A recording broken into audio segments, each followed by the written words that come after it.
Have you ever caught yourself feeling unworthy or too self-critical? How about feeling guilty, regretful, or perhaps you found yourself engaging in self-blame? Such negative feelings are actually quite common, and they can be significant obstacles on a spiritual journey. Moreover, they can sometimes arise rather unexpectedly as we begin to make progress on a spiritual path. Negative feelings and beliefs are often anchored in an overly critical and negative view of oneself.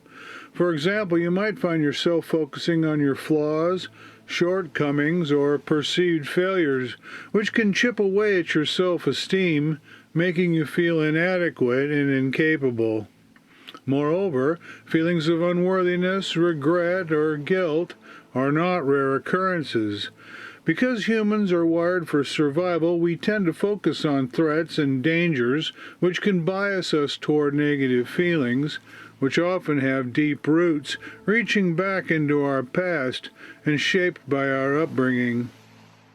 The households we grew up in, the social expectations we faced, and our childhood experiences all play a crucial role in molding our self-perceptions and our self-identities.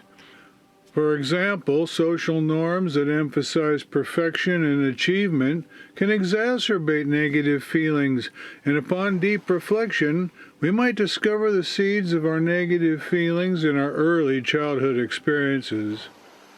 Imagine a child growing up in a household with rigid rules of conduct and moral codes, where the bar is set so high that it's almost unreachable. Children can internalize standards of perfection, and then, when they inevitably fail to live up to those high expectations, it can breed feelings of guilt or even shame.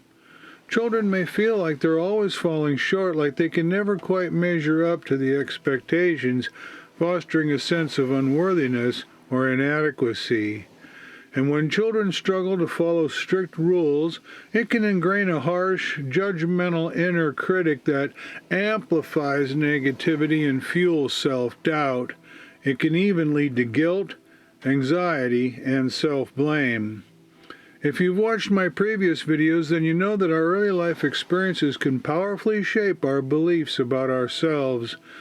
For example, when children experience emotional neglect, physical abuse, or dysfunctional relationships, it can sow seeds of future shame, self-blame, and feelings of unworthiness. Unfortunately, childhood adversity and hardships can lead to lasting emotional scars, feelings of self-hatred, and even anger toward a higher power, which can make it difficult to forgive others and ourselves. Negative childhood experiences can foster persistent negative thought patterns and beliefs that hinder personal well-being and our goals well into adulthood. Even though they're formed early in life, negative beliefs can become so ingrained in our thinking that they often go unnoticed, continuing to shape how we perceive ourselves, the world, and our place in it. For example, we might develop a critical inner voice that amplifies negativity and fuels self-doubt.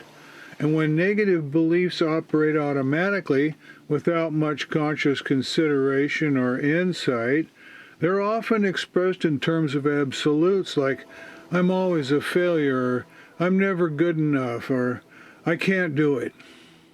Worse yet, such self-defeating beliefs can become self-fulfilling prophecies and cause us to act in ways that confirm the beliefs themselves. It's as if our beliefs take on a life of their own, shaping our reality to fit their narrative.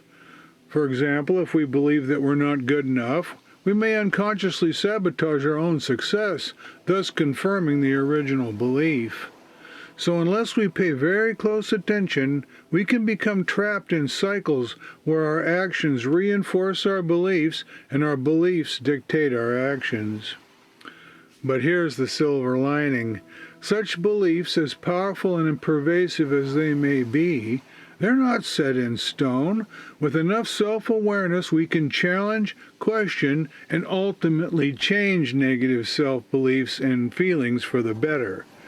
The good news is that we can identify them and recognize how they're impacting our lives, and then we can begin to work with them, which are the topics we'll explore in our next video.